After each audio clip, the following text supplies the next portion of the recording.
நம்ம செய்யணும் அப்படின்னு நினைச்சிட்டா 10 மணிக்குள்ள வந்து நிறைய வேலை செய்யலாங்க. சமையலை தான் சொல்லிட்டு இருக்கேங்க. சமையலும் சரி, வீட்டு வேலையும் சரி, இந்த நேரத்துக்குள்ள நம்ம முடிக்கணும் அப்படின்னு நினைச்சா முடிக்கிறோம். ஆனா ஒரு சில நேரங்களில் வந்து சோம்பேறித்தனப்பட்டா அப்படியே வேலை பிரேக் ஆயிருங்க. எனக்கு இன்னைக்கு காலையில 6 மணில இருந்து ஒரே சுறுசுறுப்புங்க. ஒரு 10 மணிக்குள்ளேயே நான் வந்து லஞ்சும் முடிச்சுட்டு இப்போ வெளியிலேயே கிளம்பிட்டேன். நான் இன்றைக்கி கோயம்புத்தூர் போகிறதுக்காக தான் கிளம்பிட்டு இருக்கேங்க. அதனால் போயிட்டு ஈவினிங்கே வந்துடுவேன். அதுக்காக தான் எனக்கும் டிரைவருக்கும் லஞ்சு எடுத்து வச்சிட்டேங்க. இப்போ நான் என்னெல்லாம் வீட்டில் பண்ணியிருக்கேன் பார்க்கலாங்க. சாதம் வடித்து வச்சுட்டேங்க. உப்பு பருப்பு கொஞ்சம் வச்சுட்டேன். வெண்டைக்காய் ஃப்ரை தொட்டுக்கிறதுக்கு வச்சுட்டேன். எங்கள் பாப்பாவுக்கு உப்பு பருப்பு வெண்டைக்காய் ஃப்ரை இருந்தால் ஆஜராவுக்கு போதுங்க. சாம்பார் நிறைய மீதி ஆயிடுச்சு. கம சாம்பார் சாதமாக மாற்றியாச்சுங்க. பச்சரிசி 1 டம்ளர் ஊற வச்சுட்டுங்க.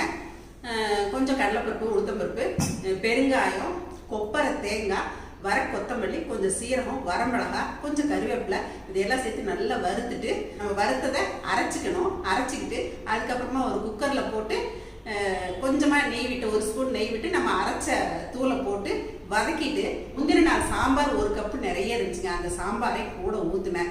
கொஞ்சமாக உப்பு மஞ்சத்தூள் போட்டேன். ஏன்னா சாம்பார் உப்பு இருக்கு இல்லைங்களா, உப்பு மஞ்சத்தூள் போட்டுட்டு இப்போ ஊற வச்சிருக்க பச்சரிசியை கூட போட்டு நல்ல ஒரு 3 விசில் வச்சு மறுபடியும் 1 விசில் குறைச்சி வச்சு எடுத்துட்டேங்க. ஃபைனலாக கடுகு, கருவேப்பிலை, பெருங்காயம், நெய், கொஞ்சம் நல்லெண்ணெய் ரெண்டையும் மிக்ஸ் பண்ணி தாளித்து கொட்டிட்டேங்க. கம சாம்பார் சாதம் ரெடி. நீங்களும் உங்கள் வீட்டில் சாம்பார் மீதி ஆயிடுச்சுன்னா இந்த மாதிரி செய்யுங்க. அப்புறம் தயிர் சாதமும் எங்களுக்கு கொஞ்சம் எடுத்துக்கிட்டேன். இங்கேயும் கொஞ்சம் வீட்லேயும் வச்சுருக்கேன். தயிர் இருக்குது அவங்களுக்கு. தயிர் சாதம் தாளிச்சே எடுத்துக்கிட்டேன். தனியாகவே மிக்ஸ் பண்ணி எடுத்துக்கிட்டேன். அப்புறம் கம்மஞ்சோறு நேற்று செஞ்சது இருந்துச்சுங்க. தண்ணியில் போட்டு அதையுமே வச்சுருக்கேன். வேணுங்கிறவங்க கரைச்சி குடிச்சிக்கிட்டோம். எங்கள் மாப்பிள்ளைக்கு, எங்கள் வீட்டில் அவருக்கெல்லாம் கம்மஞ்சோறு தான் பிடிக்கும்.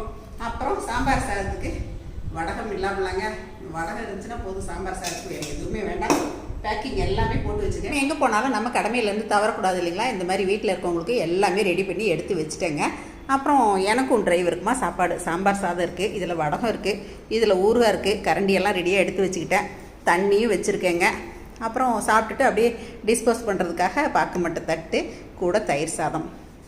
இப்போ அப்படியே ட்ராவல் பண்ணிக்கிட்டே சாப்பிட்றப்ப பார்க்கலாங்க. கோயம்புத்தூர் போயிட்டு ரிட்டர்ன் வரும்போது தான் சாப்பிட்டோங்க. கொஞ்சம் லேட்டு தாங்க.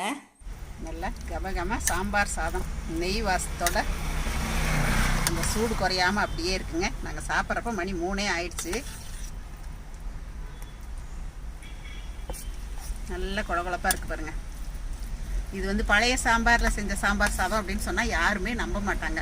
உங்கள் வீட்லேயும் சாம்பார் மீதி ஆயிடுச்சு அப்படின்னா கண்டிப்பாக நீங்களும் இந்த மாதிரி பண்ணி பாருங்கள். அதே மாதிரி சாதம் மீதி ஆயிடுச்சுன்னா தயிர் சாதமும் அந்த மாதிரி பண்ணலாம். நான் இன்னைக்கு கொஞ்சம் அரிசி வச்சு தான் தயிர் சாதம் பண்ணிட்டு வந்தேன். கொஞ்சம் வடகமும் வச்சாச்சு. தயிர் சாதத்துக்கு ஒரு ஊறுகாய் பீஸும் வச்சிடலாம். இந்த மாதிரி நம்ம கொண்டு வந்துட்டா நம்ம ஹோட்டலில் போய் நிற்கவே வேண்டியது இல்லைங்க. ஹோட்டலில் வந்து வெயிட்டிங் போட்டுடுறாங்க. ஒரு 20 நிமிஷம், அரை மணி நேரம் பொறுத்து தான் கூப்பிடுறாங்க. நம்ம கையில் இருந்துச்சுன்னா நம்ம நினச்ச மாத்திரமா நம்ம எடுத்து வச்சுட்டு நம்ம சாப்பிட்டுட்டே போகலாம். தயிர் சாதமும் நல்லா குழைவாக இருக்குது பாருங்கள். தயிர் சாதத்துக்கு வந்து பாலும் தண்ணியும் ஊற்றி தான் நான் வேக வச்சு கடைசியாக தான் தயிர் ஊற்றிட்டு தாளித்து கொட்டுவேன். இது எங்கள் டிரைவர் தம்பிக்கு கொடுத்துட்டு இப்போ நானும் சாப்பிட போகிறேன். இந்தாங்க ராஜா, சாப்பிடுங்க. இப்போ எனக்கு எடுத்து வச்சிட்ருக்கேங்க. என்னடா சரசமாக எங்கே போனாலும் சோத்து முட்டி தூக்கிடுறேன்னு பார்க்குறீங்களா? எனக்கு இது பிடிக்குங்க. ட்ராவல் டைம் லஞ்ச் திவ்யமாக ரெடியாக இருக்குங்க. நம்ம ஹோட்டலில் போய் வெயிட் பண்ணுறோம் அப்படிங்கிறது ஒரு பக்கங்க. அப்புறம் வந்து நம்மளோட ஆரோக்கியத்துக்கும் உகந்தது இல்லை இல்லைங்களா. அதனால் நான் எங்கே போனாலுமே இந்த மாதிரி தான் கையில் எடுத்துகிட்டு போயிடுவேன். அந்த சாம்பார் சாதத்துக்குமே ஊறுகாய் வச்சு சாப்பிட்டா ரொம்பவே நல்லாயிருக்கும். கூட வடகமும் கடிச்சிக்கலாம்.